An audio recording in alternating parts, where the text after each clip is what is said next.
if you decide to use the pedal, please make sure that your heel is in good contact with the floor so you don't float in the air.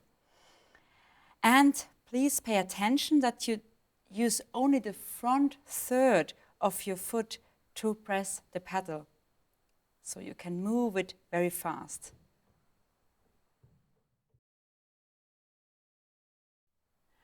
To train a very precise interaction of right and left hand, it can be helpful to play the melody as written and only one note from every chord.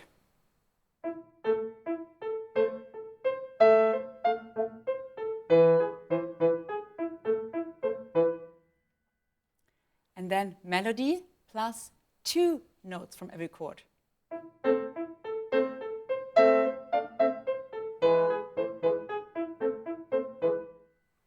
And then you play it as written with all notes from the chords.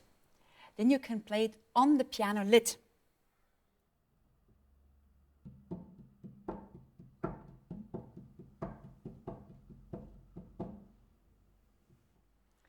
And you can play one hand on the piano and one on the piano lid.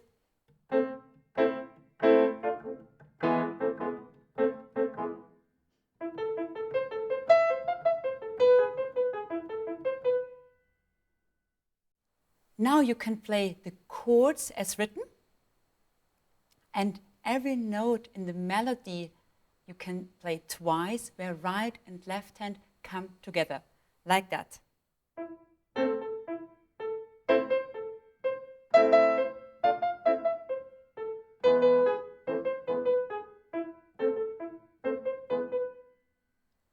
And you can combine that with the dynamics. So first step, second, sforzato, sforzato, and maybe a decrescendo at the end. You can train it also with crossed arms. I will show you at the second part of this piece. I play right hand here and left hand here. So I start upbeat to bar 9.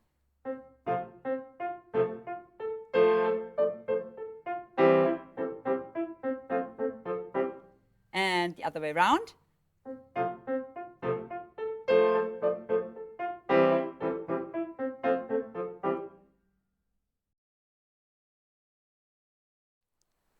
I would like now to have a look at the last bars of all the phrases.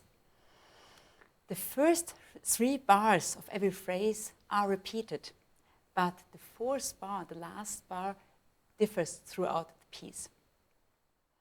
Let us have a look at bar 12, the last bar of the first phrase of the second part of the composition.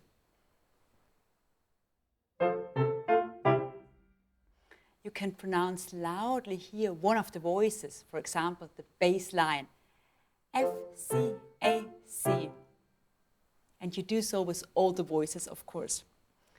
Then you play the last bars of this part of the composition mixed up.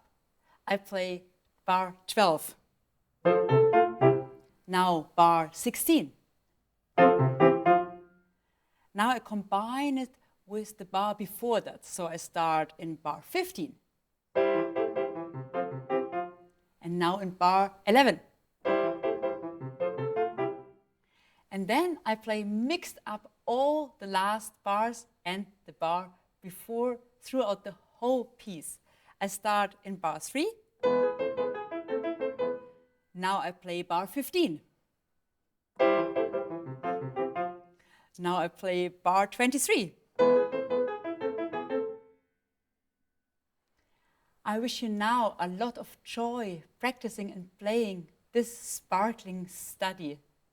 Thank you very much for attending our tutorial. Goodbye.